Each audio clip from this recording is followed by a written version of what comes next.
பேசிட்டே get ready with me. Hi, welcome back to our channel. நான் தான் ஐசவுஜ். இன்றைக்கி நான் வெளியே கிளம்பிட்டுருக்கேன். சரி, உங்ககிட்டையும் கொஞ்சம் life updates, major updates share பண்ணலாமே அப்படின்னு சொல்லிட்டு தான் இந்த வீடியோ. Let's get started. வந்து இந்த சீரம் நான் வந்து என் ஃபேஸ்க்கு போட போகிறேன். எனக்கு என்ன டாபிக் பற்றி பேசணும்னா வெட்டிங். ஸோ என்னோடய வெட்டிங் எப்போ ஆச்சு அப்படின்னா டிசம்பர் 2023. அண்ட் எப்படி ஆச்சு, என்ன ஸ்டோரி அப்படின்ட்டு எனக்கும் சொல்லணும்னு ஆசையாக தான் இருக்குது. பட் அதுக்கு வந்து ரதீஷும் கூட இருந்தால் ரெண்டு பேரும் சேர்ந்து சொன்னால் நல்லாயிருக்குமே. ஸோ இப்போதைக்கு ரதீஷ்க்கு வந்து இந்த வீடியோவில் சொல்கிறது இதிலலாம் வந்து பெருசாக இன்ட்ரெஸ்ட் கிடையாது. ஸோ எப்போது அந்த பையனுக்கு இன்ட்ரெஸ்ட் வருதோ அப்போ கண்டிப்பாக நான் வந்து கூட்டிகிட்டு வந்து இந்த ஒரு வீடியோவில் ஃபுல் அண்ட் ஃபுல்லாக will tell the story. First was engagement, second was wedding, அதுக்கப்புறம் ஒரு நாள் கழிச்சு reception. So it was a 3-day programme. ரிசப்ஷனுக்கு வந்து என்ன ட்ரெஸ் போடுறது, வெட்டிங்க்கு என்ன ட்ரெஸ் போடுறது அப்படிங்கிற அந்த ஒரு கன்ஃபியூஷன் அந்த இதெல்லாம் இருந்துச்சு. ஸோ நான் என்ன டிசைட் பண்ணேன்னா ட்ரெஸ்ஸு வாங்கலாம், ஃப்ரெஷ்ஷாக ஏதாவது புதுசாக பண்ணலாம். எனக்கு இன்ஃபேக்ட் சோலியே வேண்டாம், நான் எல்லாமே நான் சாரியாகவே நான் கட்டிக்கிறேன் அப்படின்னு நான் சொன்னேன். ஏன்னா எனக்கு வந்து I do not believe in having ஒரு புதுசாக ஒரு ட்ரெஸ் தைச்சிட்டேன் அதை எங்கேயுமே போட முடியாமல் கடைசியில் அந்த ஒரு ஒகேஷனுக்கு மட்டும் போட்டுட்டு அதுக்கப்புறம் அது அப்படியே கபோர்டுக்குள்ளேயே இருக்கிறதுல எனக்கு இன்ட்ரெஸ்ட் கிடையாது. அதனால நான் எந்த ஒரு ட்ரெஸ் மாதிரி, ஒரு ஃப்ராக் மாதிரி, ஒரு கவுன் மாதிரி அது எதுவுமே வேணான்னு சொல்லிட்டேன். வேணான்னு சொல்லிவிட்டு சாரீ மட்டுமே போதும்னு சொல்லியிருந்தேன். அப்புறம் வீட்டில் தான் வந்து இல்லை ஒரு நாளாவது நீ சோலி போட்டால் நல்லாயிருக்கும் அப்படின்னு சொன்னாங்க. என்கேஜ்மெண்ட் அன்னைக்கு நான் வந்து சோலி போட்டிருந்தேன். ஸோ என்கேஜ்மெண்ட் வந்து ஒரு ஈவினிங் நடந்துச்சு. It was a evening where and he likes blue. So we were like let's go with something blue. ஏன்னா அடுத்த நாள் நம்ம கான்ஃபர் பண்ணிட்டோம், ரிசப்ஷனையும் நம்ம கான்ஃபர் பண்ணிட்டோம். என்கேஜ்மெண்ட்டுக்கு அந்த பையனுக்கு பிடிச்ச ப்ளூ கலரில் ஏதாவது போடுவோம் அப்படின்னு சொல்லிட்டு ப்ளூ போட்டிருந்தோம். என்கேஜ்மெண்ட் நடந்த பிளேஸ் வந்து ஒரு ஓப்பன் ஸ்பேஸ். ஈவினிங் டைமில் கீழே கிராஸ் இருந்துச்சு, மண் இருந்துச்சு. நான் என்ன பண்ணிட்டேன், ஹீல்ஸ் போட்டுட்டேன், pointed heels. And I was like oh my God, தெரியாமல் போட்டுட்டோமே. ஏன்னா அந்த பாயிண்டட் ஹீல்ஸில் இப்போ நாங்கள் நிறைய கேம்ஸ் வச்சுருந்தோம், நிறைய ஆக்டிவிட்டீஸ் அந்த மாதிரிலாம் இருந்துச்சு. நான் மேலே ஸ்டேஜில் இருந்ததை விட கீழே இருந்து என்ஜாய் பண்ணதுமே ரொம்ப ஜாஸ்தியாக இருந்துச்சு. ஸோ இறங்கி நடந்து போயிட்டு அப்படியே இருந்தது வந்து என்னால் ஹீல்ஸ் போட்டுட்டு பண்ண முடியல. அந்த மண்ணில் நடக்கிறேன், ஹீல்ஸ் வந்து உள்ளே போயிடுது. அப்படி தான் இருந்துச்சு. ரொம்ப தப்பு பண்ணிட்டோமோ அப்படின்ட்டு அன்றைக்கி ரொம்ப தோணுச்சு. இதில் என்னென்னா கரெக்டாக அதுக்கு டிசம்பரில் தானே என் பர்த்டே வேறு. ஸோ பர்த்டே வேறு டிசம்பர் தானே. ஸோ அப்போது வந்து கொஞ்சம் க்ராக்ஸ் ஃப்ரெஷ்ஷாக வாங்கியிருந்தேன். ஸோ உங்களுக்கு என்ன ஆல்ரெடி தெரியும், நான் என்னோடய பழைய வீடியோஸ்லாம் நீங்கள் பார்த்துருப்பீங்க. ஒரு க்ராக்ஸ் வந்து I got when I was in 2015 ஒரு க்ராக் செட் வாங்கியிருந்தேன். அந்த க்ராக்ஸை வந்து நான் ஆல்மோஸ்ட் 2023 வரைக்கும் டெய்லி போட்டிருந்தேன். டெய்லி அது வந்து எப்படின்னா அந்த க்ராக்ஸ்க்கு ஒன்றுமே ஆகலை. நான் ஃபர்ஸ்ட்டு க்ராக்ஸ் வாங்கும்போது எனக்கு வந்து ட்ரை பண்ணி பார்க்கணும். எனக்கு ஆக்சுவலாக ஒரு ஸ்டோரி ஆரம்பித்தா இன்னொரு ஸ்டோரின்னு போயிட்டே இருக்கேன். எனக்கு பேசிக்லி நான் க்ராக்ஸ் போட ஆரம்பித்ததுக்கு ரீசன் என்னென்னா, எனக்கு வந்து இன்க்ரோன் டோனேல் இருக்குது.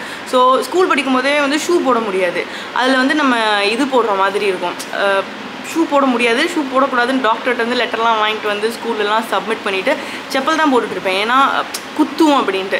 ஸோ ரெகுலர் வேறாக இருக்கணும், ஆனால் எனக்கு காலையும் கவர் பண்ணுற மாதிரி இருக்கணும்னு சொல்லிட்டு தான் ஃபஸ்ட்டு க்ராக்ஸ் வாங்கினது. அதனால் பர்த்டேக்கு ஐ காட் க்ராக்ஸ், புதுசாக 2 க்ராக்ஸ் வாங்கியிருந்தேன்.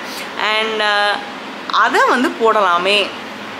அடுத்த நாள் வெட்டிங், அடுத்த நாள் வந்து அந்த மண்ணில் திரும்ப நடந்து வரணும். இன்னும் இந்த வாட்டி சாரீ கட்டிட்டு எனக்கு நானே தான் மேக்கப் போட்டுக்கிட்டேன். மேக்கப்பும் காலையிலே போட்டு அந்த ஒரு ஸ்ட்ரெஸ்லாம் வந்து என்னால் கண்டிப்பாக வர முடியாது, இப்படியும் ஹைட்டும் வேணும். ஸோ க்ராக்ஸே போட்டு வந்துடலாம் அப்படின்னு சொல்லிவிட்டு அந்த க்ராக்ஸை வந்து போட்டுட்டு வந்தேன் நான். பட் அந்த ஸ்டேஜில் ஏறும்போது கலட்டியாச்சு.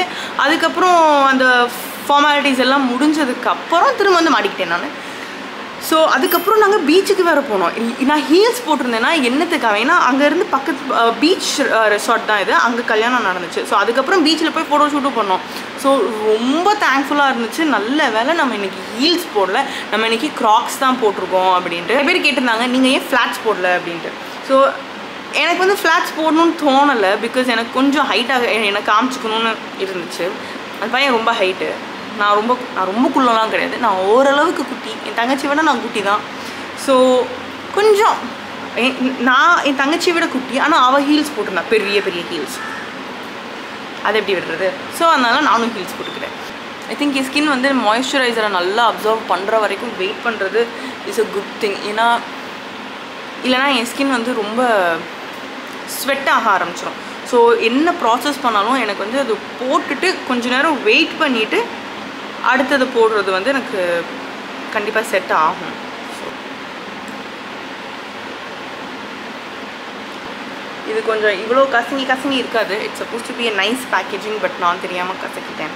நான் யூஸ் பண்ணுற சன்ஸ்க்ரீன் வந்து இதுதான்.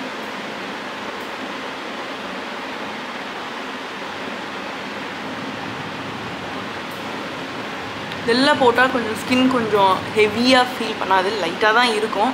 பட் எனக்கு வந்து ரொம்ப ஸ்வெட்டி ஸ்கின்னாக, ஸோ போட்டுட்டு கொஞ்சம் let my skin take in அப்படின்னு சொல்லிட்டு வெயிட் பண்ணிகிட்ருக்கேன். ஸோ அன்றைக்கி க்ராக்ஸ் போட்டிருந்தேன்.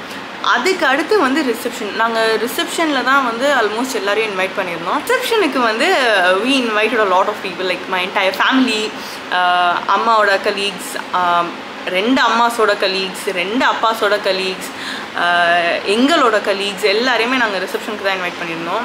ஸோ ரிசப்ஷனுக்கும் வந்து எனக்கு தெரியும் நம்ம போய் நின்னோன்னா நின்றுக்கிட்டே இருக்க வேண்டியது தான். அதனால் பேசாமல் சாரீக்கு கீழே நம்ம வந்து இதையே போட்டுடுவோம், க்ராக்ஸே போட்டுடுவோம் அப்படின்னு சொல்லிட்டு போட்டிருந்தேன். இதில் என்னென்னா, நான் போட்ட அந்த வீடியோ வந்து இப்போ 2.9 மில்லியன் வியூஸில் இருக்குது இன்ஸ்டாகிராமில். கமெண்ட்ஸில் கழுவி ஊற்றுறாங்க, யாராவது க்ராக்ஸ் போடுவாங்களா அப்படின்ட்டு. தென் ஐம் லைக், கல்யாணம் முடிஞ்சிடுச்சு, நான் போட்டுட்டேன், இதுக்கப்புறம் நீ வந்து திட்டி என்ன? எங்கள் வீட்லேயே யாரும் எனக்கு எதுவும் சொல்லலை. எங்கள் வீட்டில் எல்லோரும் நல்லதுடா, நீ இதை போட்டுட்டடா, இந்த மாதிரி எனக்கு ஒன்று வாங்கி கொடுத்துருக்கலாம்டா அப்படின்னு தான் பேசினாங்க. ஸோ டெக்னிக்கலி ஐ வின் கைஸ், ஐ வின். இதில் நெகட்டிவ் கமெண்ட்ஸ் எப்படி இவ்வளோ வருதுன்னு, லைக் இன்ஸ்டாகிராமில் கூட பரவாயில்ல. நெகட்டிவ் கமெண்ட்ஸ் எப்படி இருக்குன்னா, வர்றாங்க பேசுகிறாங்க, ஏதோ அப்படின்னு பேசிக்கிறாங்க. ஆனால் யூடியூப்பில் வந்து அப்படியே மனசில் இருக்கிற எல்லா வெறுப்பு எல்லாத்தையும், உலகமே எனக்கு பிடிக்காது அப்படிங்கிற மாதிரி எல்லாத்தையும் வந்து கக்கிடுறாங்க. அது கொஞ்சம் வியர்டாக தான் இருக்குது. மேபி இதெல்லாம் நம்ம கெட் யூஸ் டு ஆகணும். மேபி இதெல்லாம் நம்ம வந்து கொஞ்சம் பழகிக்கணும்னு நினைக்கிறேன். The story of my wedding and எப்படி வந்து அந்த க்ராக்ஸ் வீடியோ வந்து 2.9 மில்லியன் வியூஸ் வந்துச்சு, தோஸ் திங்ஸ். ஸோ க்ராக்ஸே வந்து அதில் கமெண்ட்டும் பண்ணியிருந்தாங்க. அது வந்து was a very good thing for me. ஏன்னா அத்தனை வருஷம் ஒரே செருப்பு போட்டு சுற்றிட்டு இருந்தேன். எனக்கு இந்த மாதிரி ஒரு கமெண்ட் வரும்போது it made me feel very good. Okay, nice அப்படின்ட்டு. ஆனால் ஐ வுடன்ட் சே அந்த நெகட்டிவ் கமெண்ட்ஸ் எல்லாம் வந்து நான் மைண்ட்லேயே எடுத்துக்கல, அது அப்படியே போயிடுச்சு அப்படின்லாம் சொல்ல மாட்டேன். அது கண்டிப்பாக கொஞ்சம் எஃபெக்ட் இருந்துச்சு. ஃபஸ்ட்டு எஃபெக்ட் இருந்துச்சு. இதுக்கு முன்னாடி ஒரு வீடியோ போட்டிருந்தோம், ரொம்ப ஒரு 2020 போட்டிருந்தோம்னு நினைக்கிறேன். It was like about a sari draping, இப்படி எடுத்து கட்டுற மாதிரி. அதுக்கு வந்து அந்த வீடியோ வந்து எப்போது நல்ல ட்ரெண்ட் ஆச்சு, ஒரு அப்போ வந்து ஒரு 200K சம்திங் லைக் தட். அது எனக்கு ரொம்ப பெருசாக இருந்துச்சு. So that was the first video என்னோடது ஒரு 200K வியூஸ் போனது. அந்த வீடியோவுக்கு வந்து என்ன ஆச்சுன்னா, அது ஃபஸ்ட்டு ஒரு 1000 வியூஸ் வரைக்கும் தான் வந்துருந்துச்சு. ஒரு 1 or 2 டேஸ்க்கு அப்புறம் தான் அது வந்து நல்லா ஹைப் ஆச்சு. இதில் என்ன ஆயிடுச்சுன்னா, நாங்கள் ஒரு பப்பி வச்சுருந்தோம். அந்த பப்பி வந்து ரொம்ப சிக்காக இருந்துச்சு. அது பார்வோ வைரஸ் வந்துச்சு, லைக் ஜிஃபியோட பையன். ஸோ அவனுக்கு வந்து பார்வோ வைரஸ்ன்னொடனே நாங்கள் வந்து ஹாஸ்பிட்டலைஸ் பண்ணிவிட்டு நானும் என் தங்கச்சி டர்ன்ஸ் எடுத்துருந்தோம். காலையில் அவள் கூட்டிகிட்டு போயிடுவாள், மத்தியானம் லன்ச் வரைக்கும் அவள் அங்கே இருப்பாள். நான் லஞ்சு சாப்பிட்டுட்டு நான் கிளம்பி போயிட்டு ஈவினிங் வரைக்கும் அவன் கூட இருந்துட்டு அவனை திரும்ப 6 மணிக்கு நாங்கள் வீட்டுக்கு கூப்பிட்டு வருவோம். வீட்டுக்கு கூட்டிகிட்டு வந்துட்டு வீட்டில் தனித்தனியாக ஜிஃபி கூட சேர விடக்கூடாதுன்னு சொல்லிட்டாங்க. ஸோ ஜிஃபியை ஒரு ரூம்லேயும் அவனை ஒரு ரூம்லேயும் வச்சு பார்த்துட்ருப்போம். இப்படி தான் ஒரு வாரம் ஃபுல்லாக போச்சு. பட் கடைசியில் அவன் இல்லை, which is like a very sad thing. But அந்த டைமில் வந்து கரெக்டாக இது வைரல் ஆகிட்டு இருந்துச்சு. ஸோ நான் ஹாஸ்பிட்டலில் அவன் இங்கே இருப்பான், இப்படி நான் ஃபோன் எடுத்து நான் பார்த்துட்ருப்பேன் எவ்வளோ வியூஸ் வந்திருக்கு, எவ்வளோ கமெண்ட்ஸ் வந்திருக்குன்னு. அந்த டைம் தான் ஃபஸ்ட்டு கமெண்ட்ஸ் எல்லாம் பயங்கரமாக திட்டி வருது. எல்லோரும் வந்து நீ கன்றாவியாக இருக்க அப்படின்னு பேசுகிறாங்க, நீ பார்க்க நல்லாவே இல்லை அப்படின்னு பேசுகிறாங்க. எனக்கா அது என்னால் வந்து அது நான் நிஜமாகவே எல்லாத்தையும் ரொம்ப பர்சனலாக எல்லாம் என்னை பற்றி தான் சொல்கிறாங்க அப்படின்னு நான் எடுத்துக்கிட்டேன். Which was like a very wrong thing for me to do, but I did it anyway. So that also happened. But then அதுலேருந்து என்னால் அந்த நெகட்டிவ் கமெண்ட்ஸுக்கு 100% ஃபோக்கஸும் கொடுக்க முடியல. நான் ஹாஸ்பிட்டலில் இருந்துட்டு, ஏன்னா கரெக்டாக புஸ்குக்கு, ஐ மீன் அவன் பேர் புஸ்குக்கு அப்படி ஆறதுக்கு முன்னாடி ஒரு பப்பி வந்து, இன்னொன்றும் ஜிஃபியோட ஒரு பப்பி தான், அது பேர் ரூபி. அது இறந்துருச்சு. அது இறந்து அடுத்த நாள் புஸ்குக்கு சிம்டம்ஸ் தெரிய ஆரம்பிக்குது. ஸோ நாங்கள் கூட்டிகிட்டு போகிறோம். ஸோ ஆல்ரெடி ஒரு பப்பியை இழந்துட்டோம், இன்னொரு பப்பிக்கும் இந்த மாதிரி இருக்குது, இது இருக்குமா இருக்காதாங்கிற அந்த ஒரு பயத்தில் இருக்கும்போது அவ்வளோ நெகட்டிவ் கமெண்ட்ஸ் எதுக்கு தான் வருதுன்னே தெரில. Not at all. It was very very very very low time of my life. என்ன பண்ணுறது அப்படிங்கிறது தெரியாது. லைக் கண்ணு முன்னாடி நான் குட்டியாக அது பிறந்ததுலேருந்து நான் அது கூட இருக்கேன். ஆல்மோஸ்ட் 4 months என் கூட தான் தூங்கும், பெட்டில் தான் தூங்கும், என் கூட பேசுவோம். இவ்வளோ க்ளோஸாக இருக்கிற அந்த பப்பிக்கு வந்து இப்படி இருக்கேன்னு நான் சோகமாக இருக்கிறதா, இல்லை இவங்களோட நெகட்டிவ் கமெண்ட்ஸுக்கு எடுத்துகிட்டு பதில் சொல்கிறதா அப்படிங்கிறது அந்த ஒரு இது தெரியாமல் ரொம்ப கஷ்டப்பட்டேன். அந்த டைம் ரொம்ப கஷ்டப்பட்டேன். இன்ஃபேக்ட் நீ நல்லாவே இல்லை, நீ பார்க்க கன்றாவியாக இருக்க, இது நல்லாவே இல்லை, இந்த ட்ரெஸ்ஸு, இந்த லுக் இப்படி இருக்குது, அது அப்படி இருக்குது அப்படின்னு 1008 பேர். ஸோ அப்போ வந்து that was too hard for me. சன்ஸ்க்ரீனும் கொஞ்சம் நல்லா செட் ஆகிடுச்சுல. ஓகே, ஸோ திஸ் இஸ் ஸ்மாஷ்பாக்ஸோட ஹேலோ கன்சீலர். இன்ஃபேக்ட் புஸ்குக்கு சிம்டம்ஸ் தெரியறதுக்கு முன்னாடி நாங்கள் வந்து ஒரு கேக்லாம் கட் பண்ணோம். 30K வியூஸ் வந்துருச்சு அப்படின்னு சொல்லிட்டு கேக் கட் பண்ணோம். எங்கள் அப்பா எனக்கு ஆர்டர் பண்ணியிருந்தாங்க. ஸோ ஏதோ ஜாலியாக கேக் கட் பண்ணி செலிப்ரேட் பண்ணோம். 3rd வீடியோ வந்து என்னென்னா, எனக்கு தெரியும் அந்த வீடியோ வந்து கொஞ்சம் கண்டிப்பாக ஹிட் ஆகும் அப்படின்ட்டு தெரிஞ்சே தான் அந்த ஒரு வீடியோ பண்ணேன். ஆனால் அதில் வந்து நான் என் ஃபேஸை காட்டல. அதனால் யாருமே பெருசாக கமெண்ட்லாம் வந்து நெகட்டிவாக பண்ணலை. அது வந்து ஒரு 2.6 மில்லியன் வியூஸ் வரைக்கும், 2.6 2.3 தெரில, மில்லியன் வியூஸ் வரைக்கும் போச்சு அந்த ரீல் இன்ஸ்டாகிராமில். அது என்னென்னா கேர்லி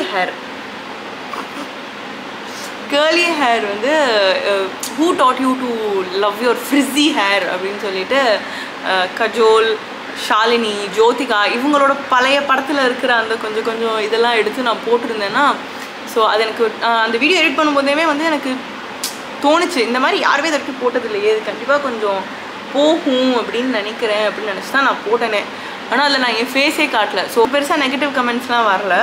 பட் உனக்கு கான்செப்ட் தெரியல, உனக்கு ஃப்ரிஸி ஹேர் கிடையாது அப்படின்னு வேணால் சொன்னாங்க. பட் அதுக்கு என் ப்ரொஃபைலை வந்து பார்க்கணும், யூடியூப் வீடியோலாம் பார்க்கணும், என் கூட பேசணும், இன்டெலெக்சுவலாக ஏதாவது திட்டினாங்கன்னா போடாடே அப்படின்னு இருக்கும். பட் அப்பியரன்ஸ் வச்சு திட்டினா கொஞ்சம் கஷ்டமாக தாங்க இருக்குது. இந்த க்ராக்ஸ் வீடியோ வந்து பயங்கரமாக கான்ட்ரோவர்ஷியலாக இருக்குது. ஏதோ ஐஃபோனா ஆப்பிளான்னு கேட்ட மாதிரி எல்லாம் அவ்வளோ இது பேசிக்கிறாங்க. லைக் ஓகே, என்னையே நீங்கள் கூப்பிடாத வரைக்கும் சந்தோஷங்க, நீங்கள் என்னன்னாலும் பேசிக்கோங்க அப்படின்னு தான் இருந்துச்சு. But hey, at the end of the day எனக்கு ரொம்ப கம்ஃபர்டபுளாக இருந்துச்சு. நான் ஒன்றும் க்ராக்ஸை ப்ரொமோட் பண்ணுறதுக்காக சொல்லலை. It is like instead of choosing something, இப்போ என்ன, இப்போ நான் சாரியில் நல்ல கிளிட்டரியாக ஒரு ஹீல்ஸ் போடாமல் நான் வந்து க்ராக்ஸ் போட்டனால என்ன போகும்? நான் போட்டிருந்த க்ராக்ஸ் இது, அது எப்படியும் சாரிக்குள்ளேயும் போயிடுச்சு.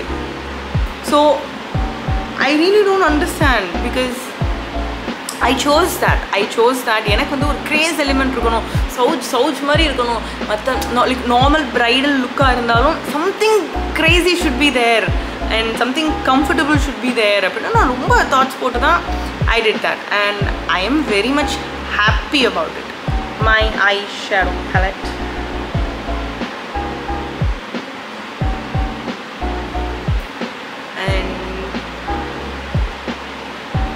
ஸோ இன்றைக்கி வந்து கொஞ்சம் லைட்டாக தானே வெளில போயிட்டு வரோம், அதனால ரொம்ப லைட் மேக்கப் தான், ஜாஸ்தி மேக்கப் எல்லாம் ஒன்றும் கிடையாது.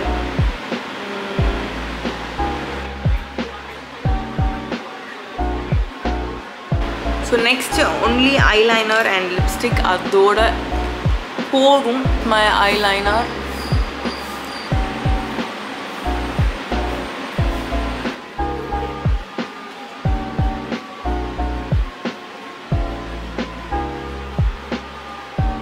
So thank you so much for வாட்சிங்.